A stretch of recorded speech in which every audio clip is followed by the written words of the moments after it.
What's everybody? Welcome. It's a host Dan McKerracher. So, just mumble the whole thing. Fourth. Simulacrum. Order of exchange. Okay, we're gonna be doing Baudrillard, Symbolic Exchange and Death. Pages what? Pages 82 through 91. I don't know which edition this is. This is basically where duopoly appears in the meat of the text. It only appears 6 times in the PDF. The first time is in the introduction, written by somebody else. By Michael Gain. Michael Gain. Oh no, it was the other introduction. It wasn't Gain's introduction. It was someone else's introduction. Two people's introductions. Anyway, so this is like the important part. It's necessary reading for the critical media theory cohort, and the reason is because Baudrillard seems to be the only real theorist who's kind of, he got the memo on the way the monopoly capitalism was changing form in a way that it's very, very important. Okay, I don't know when Symbolic Exchange and Death was actually published, but Chomsky's analysis of the propaganda form or model is kind of it's an understanding of the way the monopoly was being maintained. The idea of a general consensus, the idea of a silent majority, that was all based on this monopoly model. But Baudrillard was seeing it become a duopoly already, probably around that time. And now Hate Inc. is probably the most current piece on that we're aware of. The duopoly that we're aware of. And it's definitely the most relevant in terms of like journalists who are trying not to play the game, the Hate Inc. / duopoly game. So anyway, we just want to give Baudrillard credit where it's due, or read him talking about it. And Nance will be our reader today. So, oh, we're supposed to go right there? Shit. Well, that's closed. Yeah, so I'll have to turn it. It's gonna reroute, so. Yeah, it'll reroute. Let it reroute. Yeah, it is closed. All right, let's go. Don't worry about it. All right. I got it. Page 81, the tactile and the digital. Shits. Okay, that's right. It's rerouted. Yeah, it wants us to turn around, flippy U-E, go back. It's all right.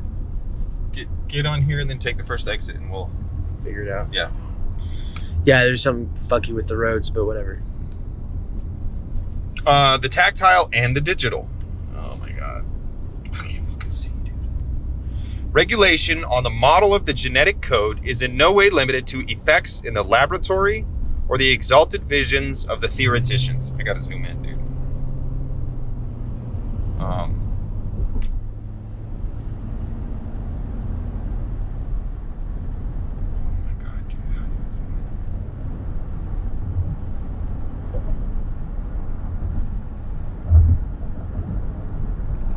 I don't know how to zoom in. You could hold it up to right by your nose. You could get out like a magnifying glass. Yeah, just pinch. Fucking stupid, dude. Do you have a cat attacking you? Yes. Okay. He's being a vicious terrorist right now. A vicious terrorist kitty cat. Yeah, he's been a little tiger lately. All right. My hands were tore the fuck up. Okay, Nancy's ready to go. Regulation on the model of the genetic code is in no way limited to the effects in the laboratory or the exalted visions of theoreticians. These models invest life at its most banal level. Digitality is among us. It haunts all the messages and signs of our society, and we can clearly locate its most concrete form in the test, the question answer, the stimulus response. All content is neutralized by a continuous process of orchestrated interrogations, verdicts, and ultimatums to be decoded, which this time no longer come from the depths of the genetic code, but still possess the same tactical indeterminacy. The cycles of meaning become infinitely shorter in the cycles of the question-answer. The bit, or the return of a minuscule quantity of energy information to its point of departure. This cycle merely describes the perpetual reactualization of the same models. The equivalent of the total neutralization of signifieds by the code is the instantaneous verdict of fashion, or of every billboard or TV advertising message. Everywhere supply devours demand, the question devours the answer, either absorbing and regurgitating it in decodable form, or inventing it and anticipating its predictable corroboration. Everywhere, the same scenario of trials and errors, the burden of which in laboratory tests is borne by guinea pigs. The scenario of the spectrum of choices on offer, or the multiple choices test your personality. The test is everywhere the fundamental social form of control, which works by infinitely dividing practices and responses. It's not that Next exit. Yeah. We live in a referendum mode precisely because there is no longer any referential. Every sign and every message, objects of functional utility, just as much as fashion features or any televised information, polls, or discussions, is presented to us as a question-answer. The entire communication system has passed from a complex syntactic structure of language to a binary system of question-answer signals, perpetual testing. Tests and referenda are, as we know, perfect forms of simulation. The question induces the answer. It is designated in advance. The referendum, then, is only an ultimatum. The unilateral question is precisely not an interrogation anymore, but the immediate imposition of a meaning which simultaneously completes the cycle. Every message is a verdict, delivered like the verdict of polling statistics. The simulacrum of distance, or indeed of contradiction, between the two poles is nothing but a total tactical hallucination, like the reality effect on the interior of the sign itself. Benjamin provides this test function at the concrete level of the technical apparatus. The artistic performance of the screen actor is presented by a camera, with a twofold consequence. The camera that presents the performance of the film actor to the public need not respect the performance as an integral whole. Guided by the cameraman, the camera continually changes its position with respect to the performance. The sequence of positional views which the editor composes with the materials supplied him constitutes the completed film. Hence, the performance of the actor is subjected to a series of optical tests. This is the first consequence of the fact that the actor's performance is presented by means of the camera. Also, the film actor lacks the opportunity of the stage actor to adjust to the audience during the performance, since he does not present his performance to the audience in person. This permits the audience to take the position of the critic without experiencing any personal contact with the actor. The audience's identification with the actor is really an identification with the camera. Consequently, the audience takes the position of the camera. Its approach is that of testing. Note, the expansion of the field of the testable with mechanical equipment brings about for the actor the expansion of the field of the testable, which mechanical equipment brings about for the actor, corresponds to the extraordinary expansion of the field of the testable brought about for the individual through economic conditions. Thus, vocational aptitude tests become constantly more important. What matters in these tests are segmental performances of the individual. The film shot and the vocational aptitude test are taken before a committee of experts. The camera director in the studio occupies a place identical with that of the examiner during aptitude tests. The work of art of the Dadaists became an instrument in ballistics. It hit the spectator like a bullet. It happened to him, thus acquiring a tactile quality. It promoted a demand for the film, the distracting element of which is also primarily tactile, being based on changes of place and focus which periodically assail the spectator. Contemplation is impossible. Images fragment perception into successive sequences and stimuli to which the only response is an instantaneous yes or no. Reaction time is maximally reduced. The film no longer allows you to contemplate it. It interrogates you directly. According to McLuhan, It is in this sense that the modern media demand greater immediate participation, incessant response, and total plasticity. Benjamin compares the cameraman's operation to the surgeon's tactility and manipulation. Messages no longer have an informational role. They test and take polls, ultimately so as to control. Contra role, in the new sense that all your responses are already inscribed in the role on the anticipated register of the code. Editing, montage, and encoding in fact demand that the recipient dismantle and decode in accordance with the same process. Every reading of a message is thus nothing more than a perpetual test of the code. Every image, every media message, and also every surrounding functional object is a test. That is to say, in all the rigor of the term, it triggers response mechanisms in accordance with stereotypes or analytic models. The object today is no longer functional in the traditional sense of the term. It doesn't serve you, it tests you. It no longer has anything to do with yesterday's object, any more than mediatized information has with the reality of facts. Both object and information already result from a selection, an edited sequence of camera angles. They have already tested reality and have only asked those questions to which it has responded. Reality has been analyzed into simple elements which have been recomposed into scenarios of stable oppositions. Just as the photographer imposes his own contrasts, lighting, and angles onto a subject, any photographer will tell you that no matter what you do, it is enough to catch the original from a good angle at the moment or inflection that turns it into the exact response to the instantaneous test of the apparatus and its code. Exactly like the test or referendum when they translate a given conflict or problem into a question-answer game. Thus tested, reality tests you in return according to the same scorecard, and you decode it following the same code, inscribed in its every message and object like a miniature genetic code. You already test the mere fact that everything is presented today according to a spectrum or range, since it imposes selectivity on you.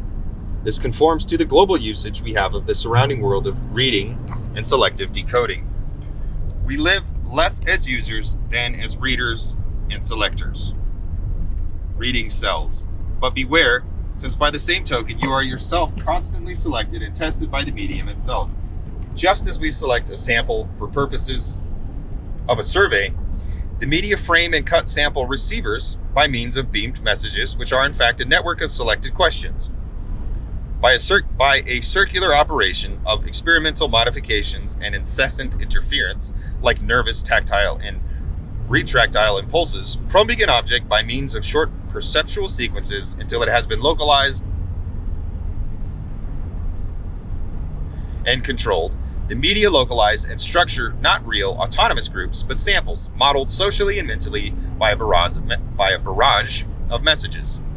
Public opinion is evidently the finest of these samples, not an unreal but a hyperreal political substance, the fantastic hyperreality which survives only by editing and manipulation by the test.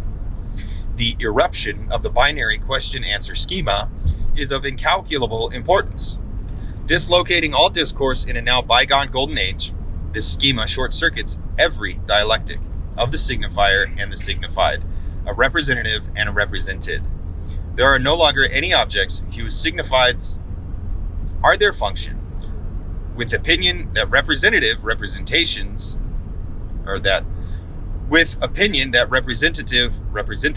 would vote for, and the real interrogation to which the answer responds, and there are especially no longer any questions to which there are no answers. This entire process is dislocated. The contradictory processes of the true and the false, the real and the imaginary, are abolished in this hyperreal logic of the montage. Michael Tort provides a fine analysis of this in his book on the intelligence quotient. The question as such does not determine its response in the form in which it was posed. It is the meaning given to it by the person to whom it was posed, and also the idea the interrogated subject forms of the most appropriate tactic to adopt in order to respond according to the idea he forms of the interrogation's expectations. Tort again. The artifact is something other than a controlled transformation of the object for purposes of knowledge. It is a savage intervention in reality, at the end of which it is impossible to distinguish what in this reality arises out of objective knowledge and what results from the technical intervention, the medium. The IQ is such an artifact. No more true and false, since we can no longer find any gap between question and answer. In the light of these tests, intelligence, like opinion and more generally every process of signification, is reduced to the capacity to produce contrasting reactions to an increasing range of appropriate stimuli. This whole analysis directly reflects McLuhan's formula. The medium is the message. It is in fact the medium, the very mode of editing, cutting, questioning, enticement, and demand by the medium that rules the process of signification. So we can understand why McLuhan saw an era of tactile communication in the era of electronic mass media. In this, we are closer, in effect, to the tactile than we are to the visual universe, where there is greater distance and reflection is always possible. At the moment that touching loses its sensual value for us, touching is an interaction of the senses rather than a simple contact between a skin and an object. It is possible that, oh my God, dude. Oh, we're about to pass through Weed, Oregon. Nice. Hey, I drove through Weed, Oregon on the way to the wedding. Hell yeah. It is possible that it might once more become the schema of the universe of communication, but this time is a field of tactile and tactical simulation where the message becomes a message, a tentacular enticement, a test. In every field we are tested, probed, and sampled. The method is tactical, and the sphere of communication tactile. Not to mention the ideology of contact, which in all its forms seeks to replace the idea, oh my God, dude, of social relations.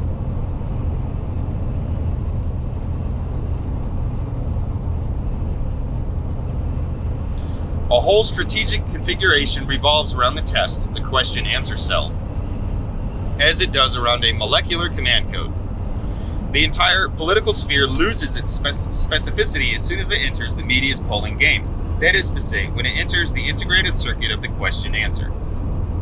The electoral sphere is in any case the first large-scale institution where social exchange is reduced to getting a response. Thanks to these simplified signals, the electoral sphere is also the first institution to be universalized.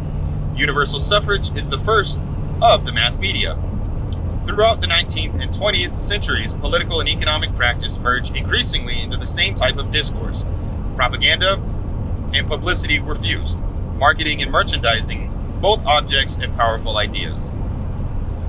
This linguistic convergence between the economic and the political is moreover what marks a society such as ours, where political economy has been fully realized.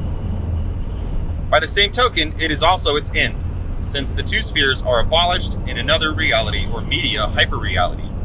Here again, each term is elevated to a higher power, that of third-order simulacra. While many regret the media's corruption of politics, and deplore the fact that the TV switch and the public opinion polls have cheerfully replaced opinion formation, this merely testifies that they have not understood politics at all. This phase of political hyperrealism is characterized by the necessary conjunction of the two-party system and the emergence of opinion polls as the mirror of this alternating equivalence of the political game. Opinion polls are situated beyond all social production of opinion. They now refer only to a simulacrum of public opinion. This mirror of opinion is analogous in its way to that of the gross national product, the imaginary mirror of productive forces without regard for their social finality or counter-finality, the essential thing being merely that it is reproduced. The same goes for public opinion, where what matters most is that it grows incessantly in its own image. This is the secret of mass representation. Nobody need produce an opinion anymore, but everyone must reproduce public opinion. in the sense that all opinions are swallowed up in this kind of general equivalent and produced from it thereafter, reproduce it, or what they take it to be at the level of individual choice. For opinion, as for material goods, production is dead. Long live reproduction. If McLuhan's formula becomes significant anywhere, it is certainly here. Public opinion is par excellence, both the medium and the message. The polls informing this opinion are the unceasing imposition of the medium as the message. They thereby belong to the same order as TV and the electronic media, which, as we have seen, are also a perpetual question-answer game, an instrument of perpetual polling. Polls manipulate the undecidable. Do they affect votes? True or false? Do they yield exact photographs of reality, or of mere tendencies, or a reflection of this reality in a hyperspace of simulation whose curvature we do not even know? True or false? Undecidable. However sophisticated their analyses, they always leave room for the reversibility of hypotheses. Statistics is just casuistry. The undecidability is proper to every simulation process. See above for the undecidability of the crisis. The internal logic of these processes, statistics, probabilities, operational cybernetics, is certainly rigorous and scientific, yet it somehow doesn't get any purchase on anything. It is a fabulous fiction whose index of refraction in true or false reality is 0. This condition is all that gives these models any force, but the only truth it leaves them comes from paranoid projection tests of a caste or group, undecidability dreaming of a miraculous adequation between the real and their own models, and therefore an absolute manipulation. What is true in the scenario of statistics is also true of the regulated partition of the political sphere, the alternation of the forces in power, minority, majority, substitutions, and so on. At the limit of pure representation, it no longer represents anything. Politics dies from the overregulated play of its distinct oppositions. The political sphere, more generally the sphere of power, is emptied. In some ways, this is the ransom for the fulfillment of the desire of the political class for a perfect manipulation of social representation. Smoothly and surreptitiously, all social substance vanishes from this machine at the very moment of its perfected reproduction. The same goes for opinion polls. It is ultimately only members of the political classes who believe in them, just as it is only brokers and advertising executives who really believe in publicity and market analyses. This is not due to a particular stupidity, although we can't rule that out, but because the polls are homogeneous to the way contemporary politics operate. They therefore take on a real tactical value, operating as a regulating factor of the political classes in accordance with their own game rules. The political classes then have good reason to believe in polls, as in fact they do. Ultimately though, who else does? Is it the burlesque spectacle of the hyper-representative that is not representative at all? Political sphere that people savor and sample through opinion polls in the media. There is a jubilation proper to the spectacular nullity, and the final form that it takes is that of a statistical contemplation. Such contemplation, moreover, is always coupled, as we know, with a profound disappointment. The species of disillusion that the polls provoke by absorbing all public speaking, by short-circuiting every means of expression, they exert fascination in proportion to this neutralization through emptiness, to the vertigo they create by anticipating every possible reality in the image. The problem of opinion polls, then, is not their objective influence at all. As far as propaganda and advertising are concerned, such influence is, as we know, largely annulled by individual or collective resistance or inertia. Their problem is the operational simulation that they institute across the entire range of social practices. The leukemia infecting all social substance, replacing blood with the white lymph of the media. The question-answer circularity runs through every domain. we are slowly beginning to notice that the whole domain of surveys, polls, and statistics must be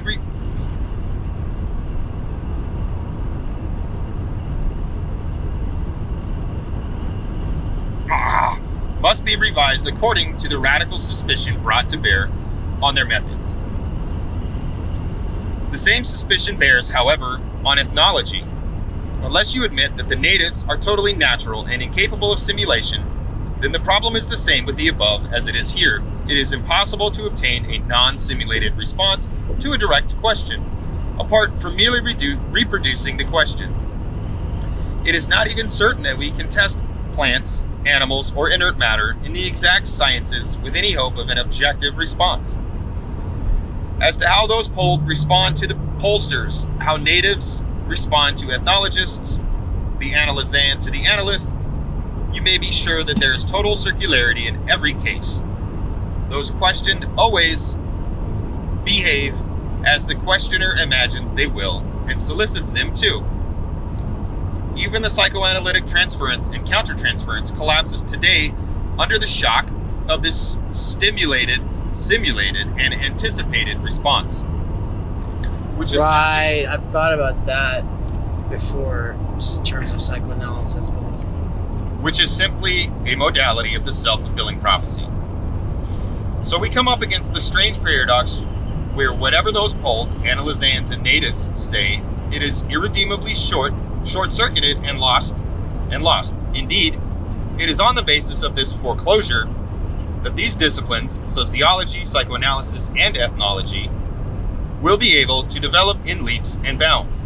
Such amazing development is just hot air. However, since the circular response of those polled, the analysands, and the natives is nevertheless a challenge and a victorious revenge.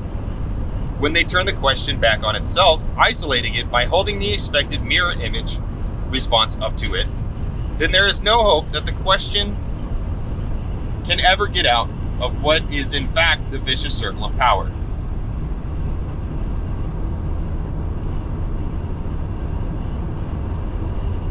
It is exactly the same in the electoral system, where representatives no longer represent anything by dint of controlling the electoral body's responses so well.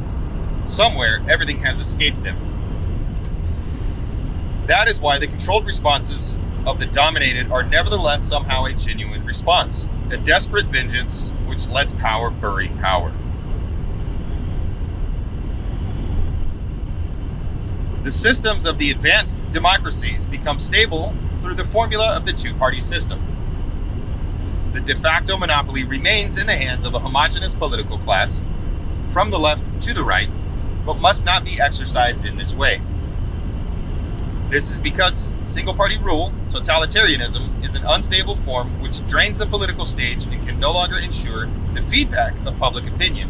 This is the beginning of the most important part, and you should listen, because this is the next couple pages are the pages that are most relevant for this week. You'll probably want to read them on your own, and I'll want to read them on my own, but this will be our first real brush with it. So maybe start back 2 sentences back. Yeah.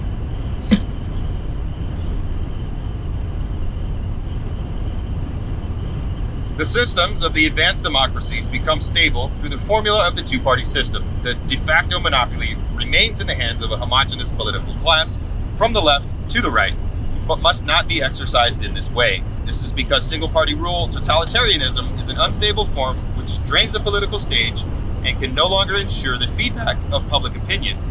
The minimal current in the integrated circuit that constitutes the transistored political machine. The two-party system, by contrast, is the end of representation, since solicitation reaches its highest degree in the name of a simple formal constraint when you approach the greatest perfect competitive equation between the two parties. This is only logical. Democracy attains the law of equivalence in the political order, and this law is fulfilled by the seesawing of the two terms, which thus maintains their equivalence, but by means of the minuscule divergence allows for public consensus and the closure of the cycle of representation. a theater of operations where only the smoky reflections of political reason continue to function. Smoky reflections of political reason. Democracy's credo of the individual's free choice effectively turns into its exact opposite. Voting has become absolutely obligatory. If this is not the case du jour, then it is through the structural statistical constraint of the two-party system, reinforced by the opinion polls. Voting has become absolutely aleatory. When democracy reaches a formally advanced stage, it is distributed in equal quantities. Voting merges with the Brownian motion of particles, or probability calculus, as if the whole world were voting according to chance, as if signs were voting. At this point, it matters little what the parties in power express historically and socially. It is even necessary that they no longer represent anything. The fascination of the game and the polls, the formal and statistical compulsion, is so much greater. Classical universal suffrage already implies a certain neutralization of the political field in the name of a consensus over the rules of the game. But we can still distinguish the representatives and the represented in this game on the basis of a real social antagonism in opinions. The neutralization of this contradictory referential under the sign of a public opinion, which from now on is equal to itself, mediatized and homogenized by means of anticipation polls, will make possible an alternation not of parties but of their heads, creating a simulated opposition between the two parties, absorbing their respective objectives, and a reversibility of every discourse into any other. Beyond the representative and the represented, this is the pure form of representation, just as, beyond the signifier and the signified, simulation marks the pure form of the political economy of the sign. Just as, beyond use value and exchange value, beyond every substance of production, the flotation of currencies and their accountable drift marks the pure form of value. It may seem that the historical movement of capital carries it from open competition toward oligopoly and then toward monopoly, that democracy moves from a multi-party system to a two-party system, and then toward a single-party rule, oligopoly, or real duopoly, results from the tactical division of the monopoly. In every domain, supply is the completed stage of monopoly. It is not that a political will, state intervention, antitrust laws, etc., shatters the market's monopoly. Any unitary system, if it wants to survive, must find a binary regulation. Yes. This does not change anything as regards monopoly. On the contrary, power is only absolute if it is able to diffract into various equivalents, if it knows how to divide in order to become stronger. This goes for detergent brands as much as for peaceful coexistence. Two superpowers are necessary in order to keep the universe under control. A single empire would crumble by itself. The balance of terror merely allows regulated oppositions to be put in place, for strategy is structural, never atomic. Even if this regulated opposition can be ramified into a more complex scenario, the matrix remains binary. From now on, it will never again be a question of a dual or open competitive struggle, but one of couplets and simultaneous oppositions. From the smallest disjunctive unit, the question-answer particle, up to the macroscopic level of the great two-party systems that govern the economy, politics, and global coexistence, the matrix never changes. It is always the 0-1, the binary scansion that is affirmed as the metastable or homeostatic form of contemporary systems. It is the core of the process of simulation that dominate us. It can be organized into a game of unstable variations, from polyvalence to tautology, without putting the strategic form of the duopoly into question. It is the divine form of simulation. Why has the World Trade Center in New York got 2 towers?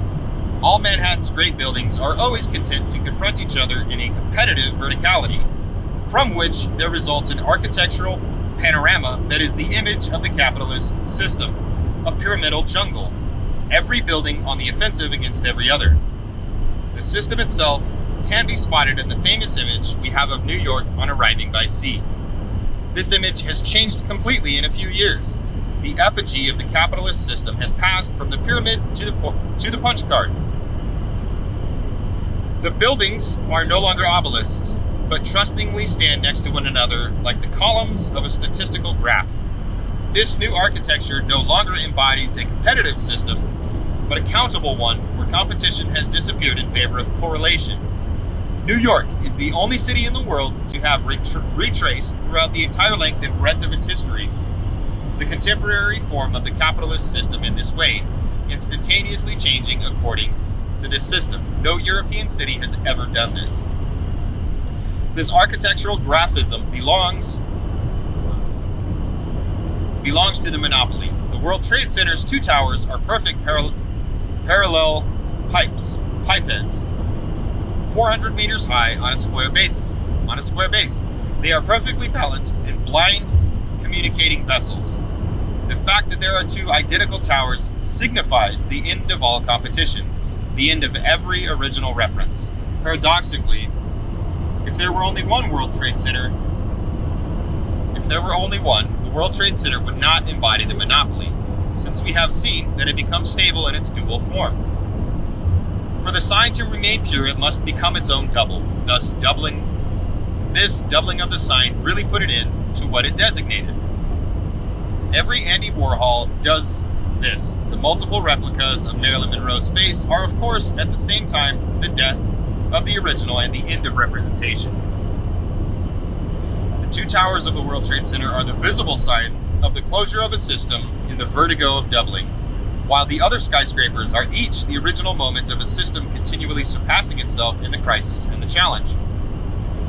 This doubling, this replication, inspires a particular fascination. However high they are and however much higher than all the others, the two towers nevertheless signify an arrested verticality. They ignore the other buildings. They are not of the same race. They no longer challenge them nor compare themselves to them. The two towers reflect one another and reach their highest point in the prestige of similitude.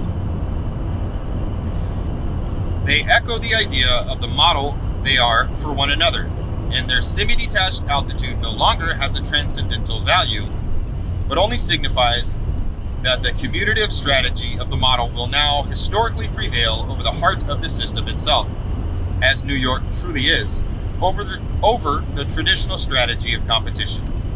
The buildings of the Rockefeller Center also mirror their glass and steel facades in one another in the city's infinite specularity. The towers are themselves blind and no longer have a facade. Every reference to habitat to the facade as face to the interior and exterior that we still find even in the Chase Manhattan Bank or in the most daring mirror buildings from the 60s has been erased. At the same moment that the rhetoric of verticality is disappearing, so too is the rhetoric of the mirror. There now remains only a series based on the binary code, as if architecture in the image of the system proceeded only by means of an unchanging genetic code, a definitive model. That's that section. I think a thumbnail for this should be of the World Trade Center back when it existed, or whatever, and make one with our faces on them crashing into it. Oh my god!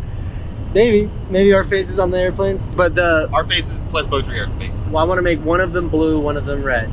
One World Trade Center blue, one World Trade Center red. Yeah. You know, both be facing off. Yeah. And then we can just have airplanes flying behind them. They don't have to be crashing into it. So, a lot of this was confusing, and I think it's playing off of the language of cybernetics, and I'm a little rusty on my cybernetics. And so what? There's the lead up, the several pages of lead up are about the question, the tests. The question, the tests. All answers mirror the question, right? Yes. Yeah. So it's just yes, no, yes, no. Yeah. which is input, output, And it is. inputs that prefigure outputs. So people say, in management of large groups of people, for instance, they say if you don't test for it, it doesn't happen. And that's one way to look at it, like from the managerial side of things. If you want your employees to do a certain thing, then you need to measure it. You need to test it. That's one way to look at it. But from the other side, like when you test for a thing, when you're looking for a thing, you are going to find whatever it is you're looking for. Now, you're not looking specifically for a yes/no answer, but you're only going to see what you're looking for. So when you ask somebody a question, when you do these surveys, are black people poorer?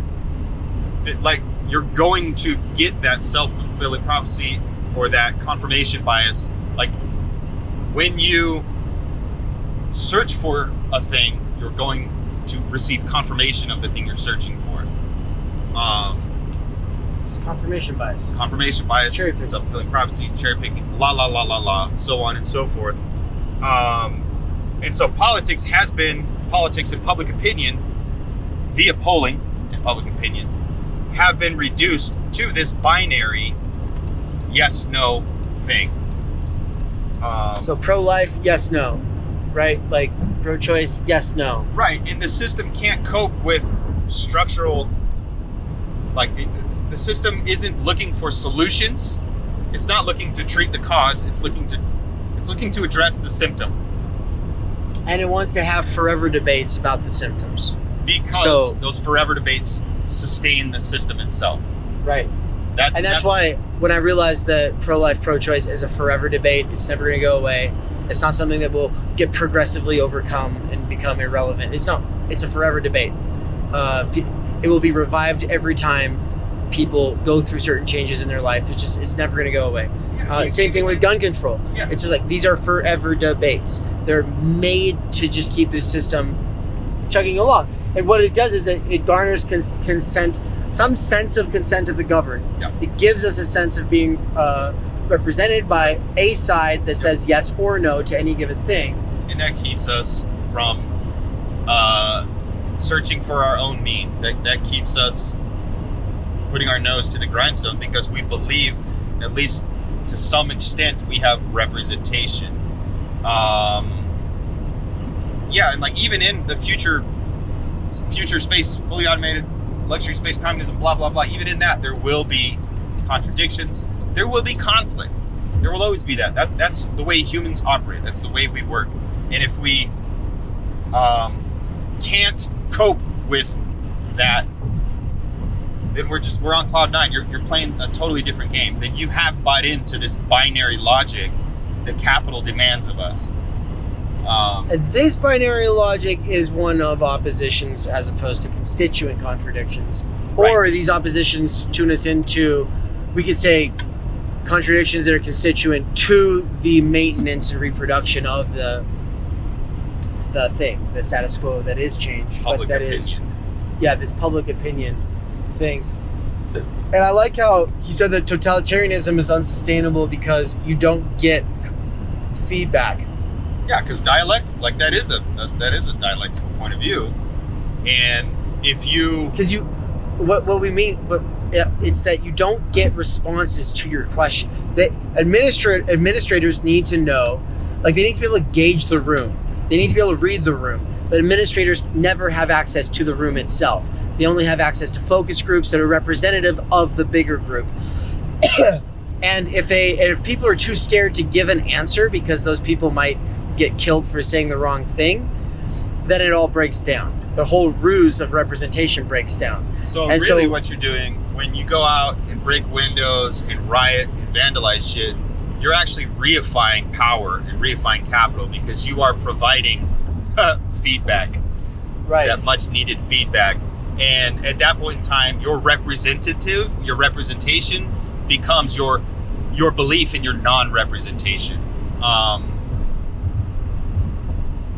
You have to ask different questions. Like, that's the thing. Like, if we keep asking these same questions about representation, about public opinion, about polls, about all these trends, they're already manufactured. Like, it's already orders removed from what's actually happening.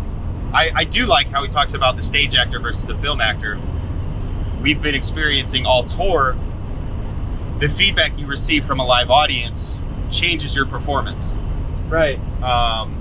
And that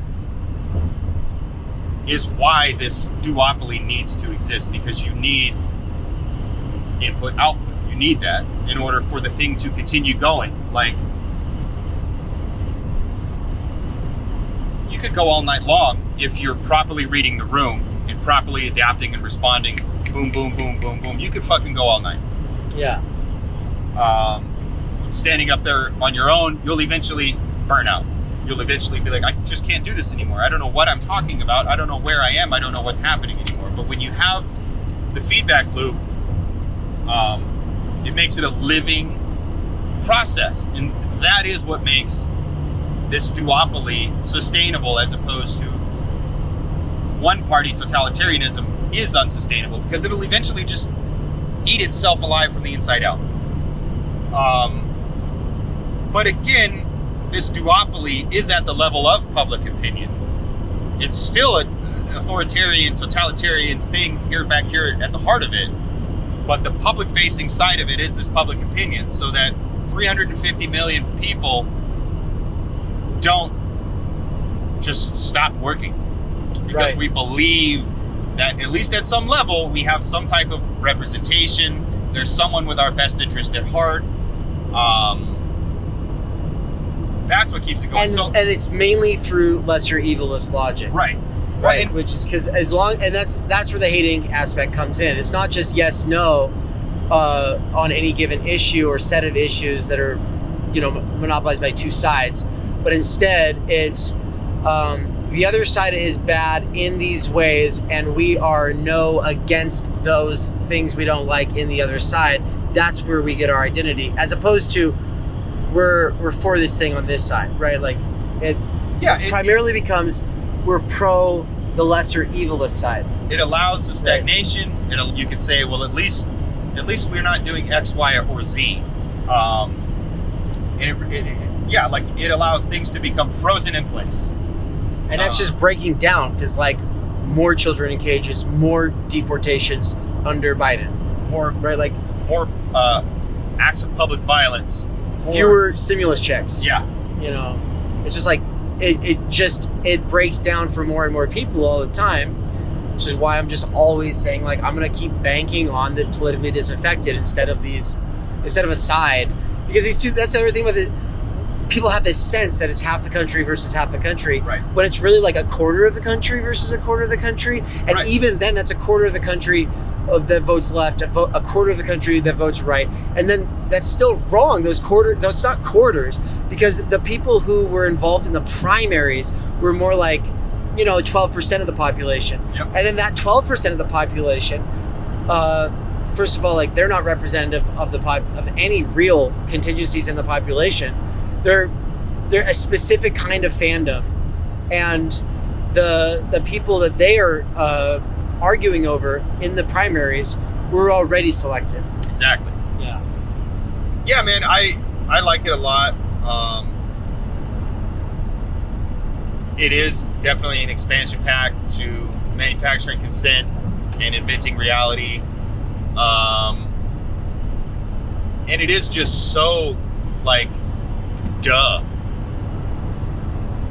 And that's why I can't find it in myself to really care about voting and politics as we see them today. That's why I do sometimes roll my eyes when people talk about political action.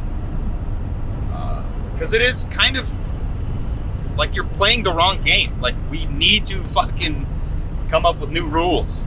Right, because right now, the game that the most leftists, I think, that I think of online especially, but of course that infiltrates into like every organizing space, believes and does is this old mass consensus silent majority model that has, sort of like bullshit representatives of left and right to kind of like normalize certain talking points and reify this like general consensus ideal. They're still working under that model, which is why they all talk about the Overton window still. Right. But the Overton window is obsolete in the age of Hate Inc. version of Duopoly. The Hate Inc. expansion on Duopoly renders the Overton window obsolete. Right. Because nobody's watching the same media anymore.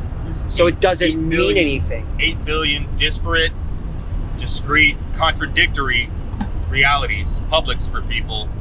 And they're all competing for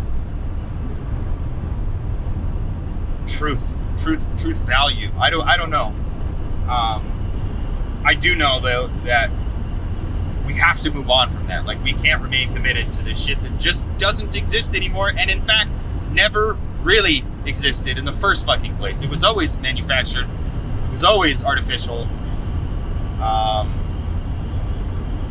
Yeah, which is why like breaking points and alternative platforms, media outlets that are trying to show, oh, we actually have a dialogue, we actually have left and right, that they're like reminiscing and nostalgizing an older model that was before it was just like calling each other names. But and it's I mean, I prefer it. Yeah, I prefer it, but it's still not the way forward, you know. I just think that those kinds of platforms appeal to people who are fucking sick and tired of what we currently have, which is why I like them. It's because like I think their audiences are generally going to be, their audiences are ripe. They're for whatever comes next. Yeah, they're sort of like hating Duopoly, like they're over it. Like they got the memo. They kind of get that it's a ruse, and now they're trying to do something else. It's just like, I'm not sure that is a something else that paves a real way out, but it. But no, that's fertile ground. It's fertile ground. Yeah. Anyway, so this is mostly just us riffing on stuff we've already been thinking about. I think what I really want to do with this piece is going to be a surprise in the lecture this Sunday, and you'll also hopefully see it then.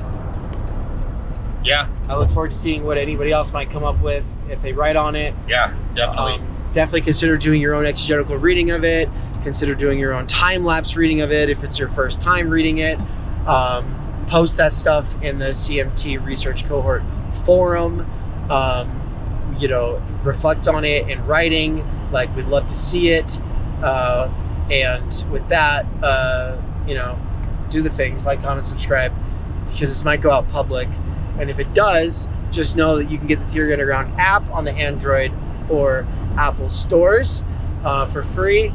But there are paid tiers of subscription for access to some of the hub events that are only accessible through those tiers, as well as access to all past courses and upcoming courses and things like that. Just look at the tiers, see what they have on offer, but more importantly, get involved with the hub events on a weekly basis. There's a lot of stuff we put on the free side to make it so that you can be a worker who just tunes in when you get the chance, and there's almost always something going on. And yeah, we look forward to seeing you when you drop in on a Zoom call. Yeah, we're going to be doing a buckload of Zoom calls and online shit that I'm super stoked to do.